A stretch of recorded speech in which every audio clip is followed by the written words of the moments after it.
after lunch. So I'm working with MakeMyTrip.com, based out of Gurgaon. Primarily, I work with the website operations team there, handling multi-facet roles over there, right from infrastructure layer, building tools for monitoring the infrastructure better, doing some exercises for data exploration for the data warehouse and BI teams over there. So pretty much the talk today is going to be where crons are not good enough for us, and we actually need workforce schedulers, whether it's automation, whether it's data processing, whether it's just scheduling of jobs. So these are some learnings that I've had over past couple of years when I've been involved in a lot of data collection for matrices, for monitoring purposes, for automation purposes. Now I'm writing down a lot of jobs that require to download the data from external services, be it third-party APIs or external data sources for MakeMyTrip itself. So this talk is going to be about all the learnings, and I hope everybody sitting over here would have some key takeaway, because I believe in any form you guys are doing some kind of automation, and you will be able to see where what part of this talk fits into your automation needs, right? I've tried to just put about 6 bullet points in my complete talk. What I'm going to talk about over here is what do I take job as a definition, what does job mean to me now, and how do I divide a job into a set of tasks, right? So I'm going to explain that. Then I'm going to consider what were the design choices that I had when I was designing my own scheduling system. Pretty much it's we built on top of open source system that we have. So 80% of the code that I write is primarily Python that I write. So we're wanting a solution that sticks well to Python, and we develop over and above whatever we deploy over there, right? So we're going to talk about the design choices and where was cron not getting into the scene, and why we wanted to move away from crons in that particular scenario. Few use cases that we still have, and as I said earlier, I'm expecting every one of us would have a different use case. I'm pretty sure my use cases would not match yours, or your use cases would not match mine. But the key takeaway over here is, it's at the end of the day, it's all tasks that we need to define and schedule and let them operate, right? Then we will talk about Silvery. I'm going to do a very, very high level overview of what Silvery is all about, because I don't want to focus this talk on Silvery. Silvery is the de facto standard that I use in MakeMyTrip for all my data processing, distributed task processing systems that I have. So I'm going to talk in terms of Silvery, how I've implemented things in terms of Silvery, but they're pretty much generic terms that I've kept in the form. Any workflow scheduler should be having those capabilities to define your job processing. And in the end, we'll see when I talk about workflow, what does workflow mean? It is not just getting the job done, right? From task A to output C, how do you define that complete workflow from your task A to getting to that output C? So we're going to talk about a couple of workflows that are available in which you can divide your tasks and task sets and then combine them and get to the final output that you have. And the other tools that are available in the market, be it a Java tool, be it Ruby tool, or be it Python tool itself, being used for Hadoop, being used for other data analysis and other data pipelines as well. So let's start with it. So how do I define a job and task is? Job is something that you need to get done with, right? You might have some scheduled job, say, it's a very simple use case might be, you want to send an email to 1,000 users, right? So your job is to send email to 1,000 users. Now if I define this job into tasks, first my task is get the user IDs from the database, form an email template, that is the second task. Third is fire the email to the respective users. Fourth task would be collect the analytics from the emails itself, who opened it, what they opened it, did they open it, was there a dropout, the spam content and everything else. So one small job, I see it as 5 different tasks that are there involved in that particular job, right? Now, where does the workflow scheduler come in? Where does my job has chances of failing? I was not able to make a connection to my DB. What happens to the rest of the 5 tasks that are there in the pipeline? They would not execute, right? I was able to make connection to the DB, but I was not able to fire X number of emails because of XYZ reasons, right? Again, does my pipeline break over there? Do I stop the rest of the tasks that are in there? How do I inform my ops team or the dev team or the team that has to do something with that email delivery mechanism? All those things are tasks, and all the environment around is a workflow for you guys, right? So some of the use cases, for example, we need to execute a lot of tasks asynchronously, which are interdependent of each other as well, and interdependent from where the action took place. For example, you upload a video on YouTube, you need not wait for the video to finish upload and then you start surfing YouTube, right? You want that to happen in the background while you still surf YouTube, and when that is done, you get a notification that your video has been uploaded, right? That's an asynchronous task. How YouTube would do it in the background is also there are multiple people uploading the video. It would not want, okay, first person one's video I'll upload, then person's two video I'll upload, then person's three video I'll upload. At the end of the YouTube itself, they would parallelize the whole task and they would distribute the task in a sense that parallel video uploads are also possible, even if it's the same user account there itself, right? Scheduling, yes, because we are talking about cron jobs and where cron jobs fail. So scheduling, yes, comes as a very important task, but there are hundreds of tasks that I do which have nothing to do with schedules as well. I need them to fire immediately, or I need them to get triggered after one of my events has occurred, or I want to get them triggered once a countdown has been there. So after 10 seconds, I want to fire that job, right? So it's not a scheduled job, but it's primarily a countdown based job, right? Similarly, retries. Retries are very cumbersome in terms of handling retries and planning for them, because you don't know what fails and how do you want to retry for it, right? So whatever workflow scheduler that you're going to use, you should be able to form exceptions around it, that if certain kind of exception is there, this is the kind of retry I need to form. And I don't want to fire that retry just right now, right? I know this kind of exception comes, I want to fire some other parameters around it to see whether things are working fine or not. If they're working fine, now I want to retry this task. So retry in itself is a complete task, right? So that is also one task in your whole workflow. Dynamic workload, I know my system at the current point can handle to upload 5 videos at a time. But hey, I've got traffic, now it wants to scale to 10 videos upload at a given time. How do I do that? How do I scale at the given time? Does my workflow scheduler let me do that? Are my tasks capable enough to handle that? So that is when I'm going to talk about the dynamic workload. How the systems you should evaluate will let you do that itself. And they should be able to dynamically update themselves on the same box and across boxes itself. It's just not on the same box I'm scaling, but I'm not able to scale out of my box, right? So then, for example, you have some admin applications where you are uploading a video, you're uploading an image, then doing some post processing, and then it is getting back saved into that. So again, upload is one task, resizing it is another task, saving it is another task. On the whole, it's a job, but there are various tasks to this complete set, right? So how do you define those tasks for you? Okay, so few design choices. One, yes, I talked about scheduling capabilities. So scheduling is just not setting the time that I want to run my job on. There are 5 other parameters that you would like to see when you schedule a job, right? I'm going to talk about that. Task management comes as a very important part when you divide your tasks. You want to see what your task is doing, how it is being performed, where do you want to run your tasks. I have a task workflow engine where both my Windows system and my Linux systems are involved. Now I'm not going to set up 2 workflow managers for just a Windows box and for a Linux box, right? I have a task flow, a common task flow manager that lets me operate both on Windows and both on Linux boxes. Even if I have multiple Linux boxes, probably in terms of hardware capabilities, one is very high hardware and one is of a low spec, I am able to control that as well. That okay, this is a heavy job, this needs heavy data processing, go to box 1 of Linux. This is a low processing job, go to box B. Box B can handle 5 tasks at a time because it's expecting low processing jobs. So I want to fire 5 jobs to box B rather than box 1. So all these things come under task management perspective, right? When you talk about worker management, when you say worker management, worker is the component in a system that is executing your task, right?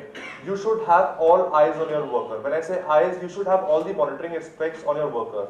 Now, what are the points that you need to monitor a worker? The message passing system is only going to pass a message to the worker that, hey, we've got a task, perform this task, right? Now, a worker is the one that is going to execute that task. How do you control that worker? Do you, at any given point of your time, in your system, you should be aware what your worker is doing. Is it performing a task? Is it in a hang state? Is it up? Is it down? If it's performing, how many jobs is it performing right now? Is it able to scale? Is it not able to scale? If it is performing a job which is meant to be a fast processing job but it is getting slow, what are the reasons that it is getting slow? See, all those things are part of worker, because if your worker dies, you need to make sure what happens to the jobs that were assigned to that particular worker. Where do I route them now, right? So you need to be aware of what your worker looks like, right? And then finally, all that jazz that comes into the picture. I don't want putty, I don't want SSH, I want some admin reports that are there, right? Because my manager fancies seeing graphs and everything else. So what are the options that are there when I talk about in terms of firing a job from web UI or just showing graphs that okay, there is a job one, for the last 1 week it has been taking say 5 seconds to execute, but suddenly today it is taking 10 seconds to execute. So why is that happening? Okay, let's transfer that job from worker 1 to worker 2 and let's see what is now happening, right? So the admin functionality would give you all that function. Last, the point I have not mentioned over here was the foremost for me was how do I integrate the whole system with my existing code base, right? I don't want a separate workflow scheduler. I'm writing some jobs and then exporting that job in say a compiled form to that particular workflow, because that breaks an integration level for me, right?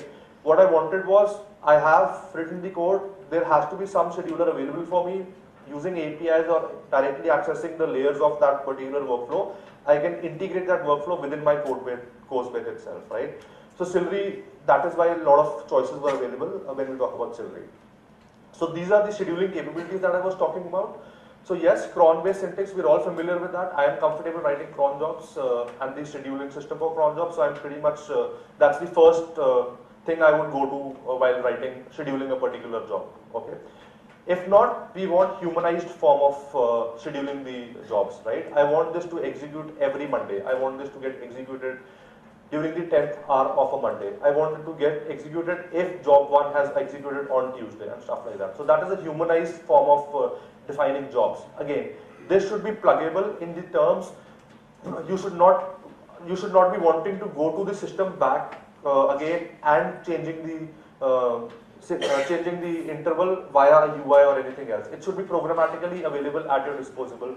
That when my job task 1 of job 1 has fired, then do this particular thing, then fire this thing. That is where your immediate firing of jobs would come, right? So you have a job, you have put it in your job scheduler, but you do not want it to fire. You only want to trigger that job on a certain event of action. So that is what we call immediate execution of jobs, right? Similarly, interval based. Now interval based is, I have scheduled it for say to run it every 5 minutes. That is available via cron, right? But I want to run it only after every 5 minutes it has finished its execution, right? How do I do that? I'm not able to do that via cron. Or what I'll do is, I'll put a check that says, okay, if this has finished, then +5 and then execute it, right? So there are certain jobs, in my job scenario at least, where I want to fire a job after an interval that starts when the previous job had finished its execution, right? So that is when I say interval-based jobs you need to fire. Now comes task management. So first of all is routing of your tasks, right? So routing of the task might be basis, where do you want them to get fired? Say you have a worker that fires the job on a particular database and only this machine has access to the database, right? You don't want n number of workers to get access to that particular database.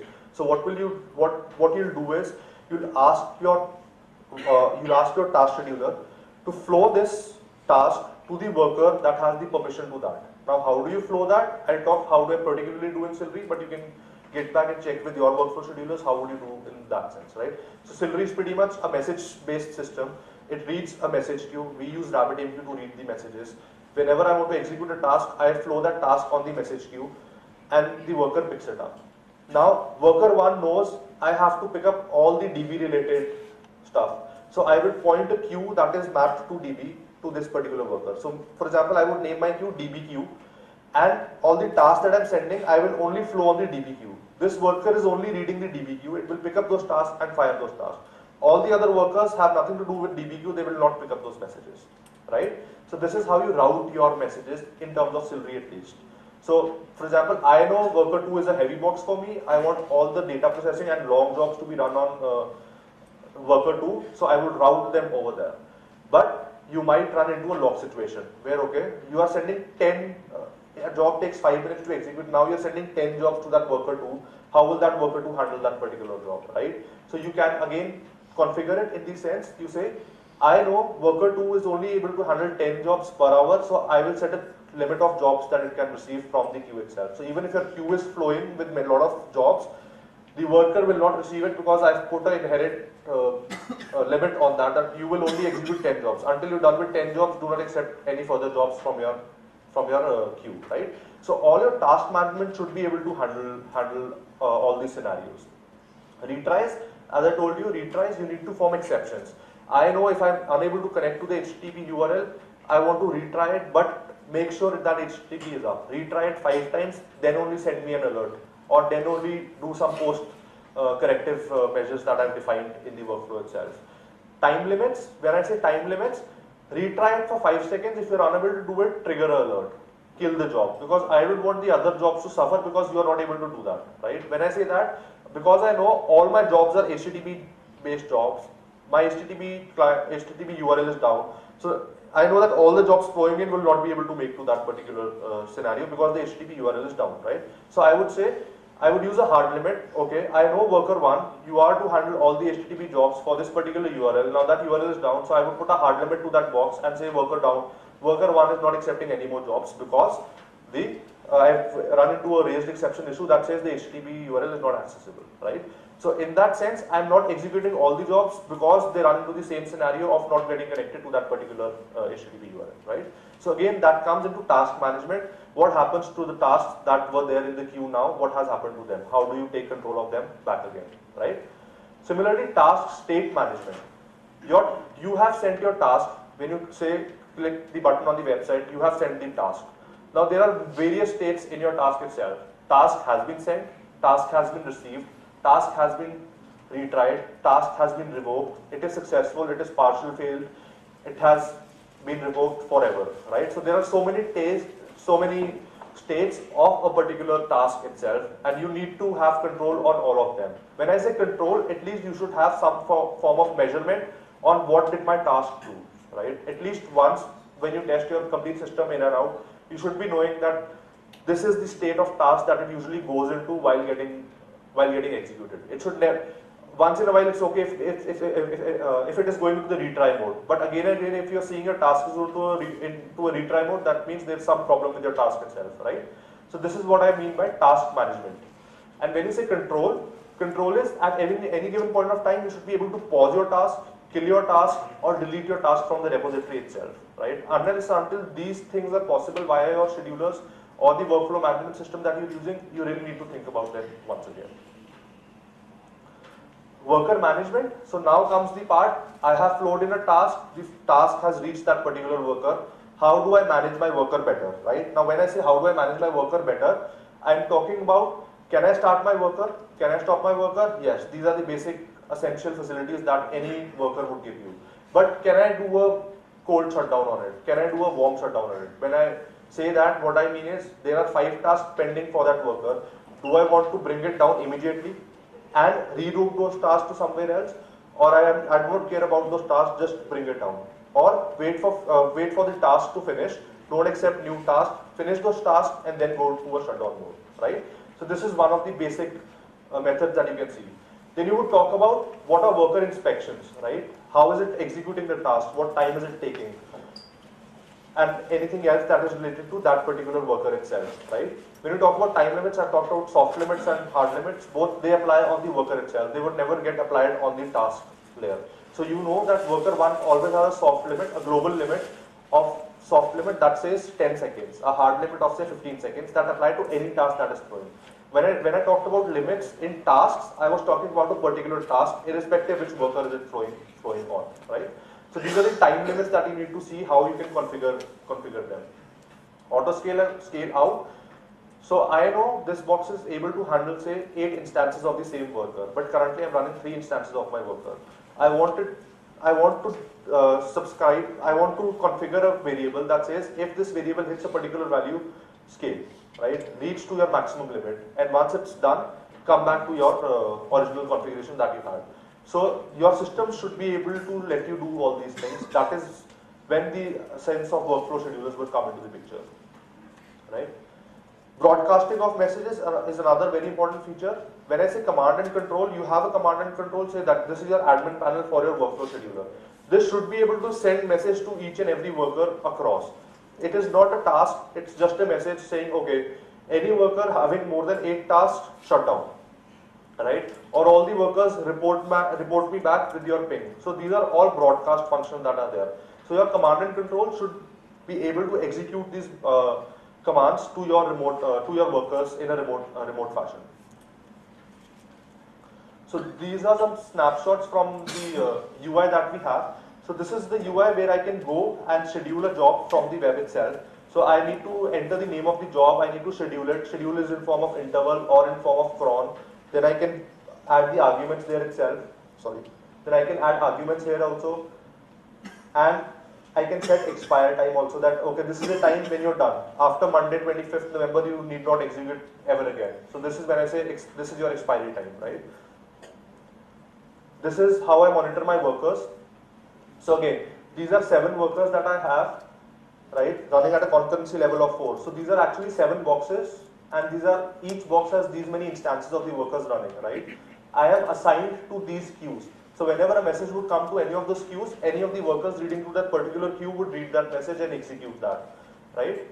And these are the completed tasks that I have in the moment, right? So if I just do introspection of this, this is a particular task state that I have. When I say task state, so this was executed with the result this. The current status of this particular job is success, or it is still in the revoked state, or whatever is happening over there. So I have eyes on all my tasks. Now it depends on me which task do I want to go and see what is happening to that particular task. This is the trend of how my tasks got executed for say last week, and which worker was taking more time to execute that particular task. So this is when I say the admin and reporting function comes into the picture. Probably you don't want all this thing, you want an email report to come to the whole operation team that these are the tasks that have been executed and this is the time that it took, right? Coming on to the high level overview of why Silri and the overview of the architecture. So Silri is nothing, it's just an asynchronous task queue that helps you execute your jobs in a distributed fashion. Distributed can be on the same box or on multiple boxes itself, right? It is very, very easy to start Silri at your own infra. It will take you only 5 minutes to get started with Silri. This is the power of getting started with Silri. Very basic components of Silri is a messaging queue system. It comes by default with RabbitMQ, so you can use RabbitMQ if you're comfortable doing it, but again, it is configurable. You have to write a simple code that defines your task, and you have to write the action that takes that task. So it will take you 5 to 10 minutes to actually deploy Silri and get started with Silri doing that, right? It is very, very flexible in terms of all the points that I mentioned, all the retries, soft limit, everything else. They are all configuration based. So you need not write code for that. You only need to write code for retries, what happens on retries. But all the limits, all the configurations, all the autoscale options that I've talked, they're all configurations that you need to make. So you need not write code to execute all that stuff with you. So this is where the flexibility comes with Silri, right? Everything is message, so you want to communicate with Silri, you need to pass a message to the message queue. Silri, one of the workers from Silri will take it up, whichever queue I have pointed to, whichever message that I have. So what happens with the results that are there? You can configure it in 2 ways. I want the results back to me via the same message queue. I want you to dump the results in a database or in MongoDB or wherever it is, or I do not care about my results. So for example, the very simple use case for that is I want to push matrices to my Graphite system, right? So I don't want to wait for any result. I know I've calculated the matrix, I now want to just push it back there. So in this case, I don't want any result. So don't come back to me with the result. Only come back to me if you're failing in that particular job, right? So this is just a configuration change in Silri itself. You don't have to write your code or change your code in that sense. Out of the box operations and management of the system. This is all the graphs that I showed you come out of the box in Silri, right? So you don't have to create all that stuff over and above Silri. All you need to do is configure Silri, map it to queues. It will start showing how your workers are doing, how your queues are doing, how your tasks are performing on that side of queues, right? Some of the use cases for us was, we were developing a system about 2 years back wherein we wanted to fire a lot of queries on DB and collect monitoring data. When I say a lot of queries, we needed to fire about 500, 600 queries on DB at the same given amount of time and get the results back, push that to training system, push that to Splunk, get dashboards out of it. So there were 4 or 5 tasks involved to that particular set of queries, right? We tried a lot of systems, we were failing on them because either we were not able to scale, so 100 queries would get fired, the rest of the 100 would get stuck up over there because the consumption was too high of the system, and we were time dependent, so any query that I'm firing at 215 should return me the result back by 216. If it is getting fired at 216 itself, then the query has no meaning for me, right? So I wanted a system that should be so scalable. So that is one of the use cases that we use with Silvery itself. And a lot of other web-facing systems that we have, inventory management and stuff like that, that helps us collect data in the backend. You just click an action on the website and let it spawn across multiple workers in an asynchronous manner. We are doing all of that with Silvery. So this is a very rough architecture of Silvery. So this is your web app or your script or whatever it can be. So this is basically the tasks that is going to get executed. These are two queues. This queue is fast queue, this queue is slow queue, right? I've pointed RabbitMQ over here, but this can be potentially anything. You can even put MongoDB, Redis, or any layer in between over here. This is the crux because it allows you message passing. These are the workers that are listening to those queues. These can be on the same box, these can be on different boxes, these can be in different data centers, however you want to configure it. It's up to your configuration. So what typically happens is, I define the tasks which the Silvery workers are aware of, right? So say you have task add. What add does is add two numbers, right? Each worker is aware of such task in itself, that there is a task with us that is known as add.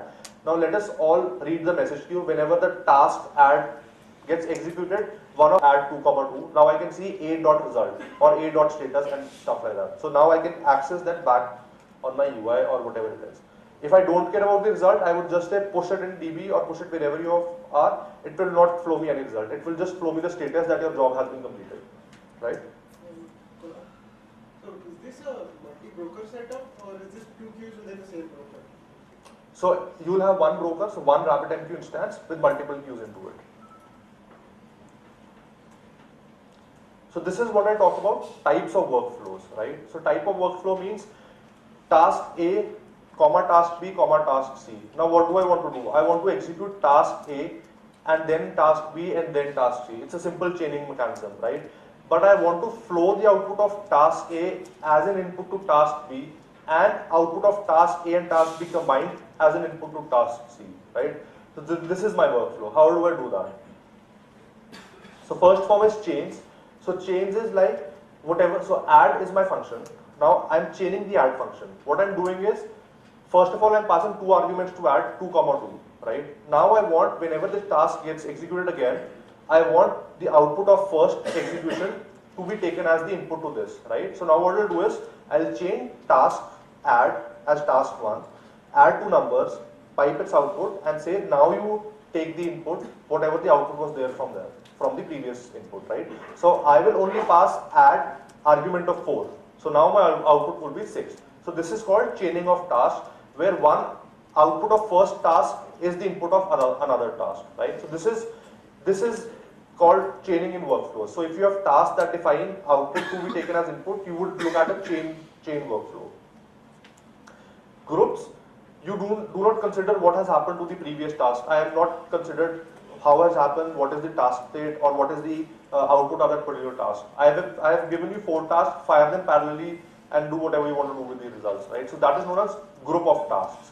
So group of tasks, we'll see in further examples how I can use the output of a group of tasks to be taken into chain tasks, right? So CORD is a perfect example of that. So you have 4 tasks. So I'll give you one of the recent examples. So I connect to a web service, right? I get some data out of it. That is monitoring data that I'm getting out of web service. I am only to process that data if all my 4 collection of data points has completed. Otherwise, the meaning of data for me is null, right? So this is the final task. Now I have formed a CORD into it. These are group of tasks, irrespective of which gets fired first, which is getting fired right now, which has succeeded. I have nothing to do with that. What I'm concerned with is, whenever the execution of 4 of the tasks finish, then only the final task has to get executed. So this is an example of a CORD form of task. So this is a group of tasks, you fire them. This task will wait for the final result of all of these tasks, then only this task will get executed. So this is a form of CORD workflow that you have. Chunks, you want to add hundreds and hundreds of numbers, but you do not want them to get added in a sequential manner, so you would use chunks to do that. You don't want to read the whole input from a file in just one go. You want to read it in chunks, process it, read in chunks and process it, but that too in a parallel fashion. So you would go to a workflow that is called as chunks, right? Final is the task tree. This is one of the common tasks that we see. You have task A, which spawns to task B, which spawns to task C. I do not want this whole chain to finish and then the chain to start again. I want task A to get fired multiple times. Whenever task A gets fired, I want to fire task B. Whenever task B gets fired, I want to fire task C. If my two instances of task A have been fired, right, one of them fails, the other one does not get affected because it is an independent task within itself, right? So this is known as task set or task trees that we talk about. So for example, say you are downloading an email, right? You uncompress it and then you save it, you do processing over it and then you save it to the DB. This is a 4-level task. Now, for me to complete this task, I have to download one email, uncompress it, process it and dump it. I should not wait for other email to download because that has nothing to do with the whole task, right? So for me, task A is download the email, task B is unzip it, task C is process it, and task D is dump it into the database. So I should be able to fire all these tasks in parallel itself. So that is one of the examples of task tree that you have. Finally, some of the tools that are available. Silri, we've talked about it. This is one of the methods that we are using. The other ones are Dagoba. It is again a Python-based tool which lets you upload shell script as well. So for example, you have just a SH file. You don't want to write code around it. You upload it via UI. That these are my shell files. These are the orders that I need to fire them into. It gives you a dependency-based graph as well and lets you see the state of task with, at every stage of yours. Chronos is a tool which has open sourced by Airbnb. Chronos is based over Apache Mesos, which is a distributed framework. So there is where the distributed part comes into the picture. It also allows you to upload both shell file and since it's a Java-based tool, so it wants you to take jar as an input file for the rest of the processing. Dugee is again a Python-based tool which is primarily developed for Hadoop-based systems where you want to fire Hadoop-based jobs, but people are using it to test their own Python functions itself. So this is one system that you might want to look into. Azkaban is open sourced by LinkedIn. It's again a tool for big data where schedulers for big data are required, workflow schedulers for big data are required, whether it's data collection, whether it's monitoring or XYZ tasks that you have. But this is a good tool that you might be wanting to look into. Again, it's a Java-based tool. It requires a jar to run. You have to supply an input jar to actually execute a task itself. So again, when I talked about integration with my own code, these systems are not fitting into that definition of mine. So this is where Silri takes as one of the components for me. Thank you. Questions?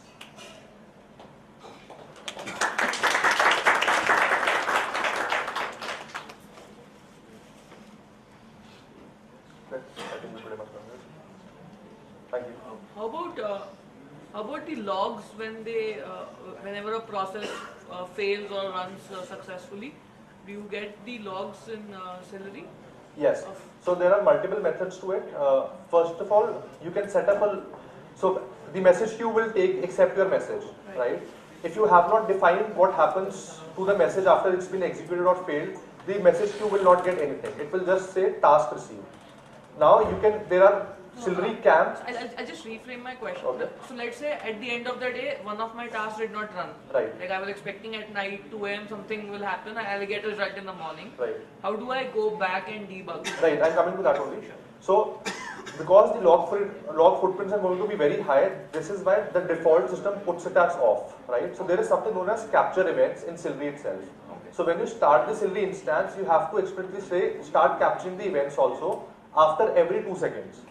I know my job runs every 15 minutes, so I put it as every 15 minutes because there's no point collecting information before that. So whenever, after every 15 minutes, it takes a snapshot of your queue itself, prints it in a formatted way that can let you define what you want to see, dumps it into the database, whatever you've configured it. So for example, I've configured MySQL. So it creates tables into MySQL and says job A with this job ID failed at this particular time with this argument. So there might be a case when you supply a particular argument, then only your job is failing, right? So it even lets you do that as well. So if you go and set up a reporting on that DB itself, you'll be able to figure out why your job is failing and how many times it has failed and what arguments did it fail on. Have you implemented this? Yes, we use it. But we do not run it forever in the production. Only when I see my jobs are failing, then I would go and switch on the capture events. Now I have debugged the issue, I would switch it off because it's like so many events are falling into the picture, so you never want to run it forever in your production system. Thank you. Is it easier to create and call jobs? Yes. To create jobs, you have to write Python code itself. But to call jobs, there's something known as webhooks. So for example, you want to call it from a web UI or from a different language like Ruby or PHP. So you can do it via API. That lets you post and receive the status as well. So get and post are available via webhooks.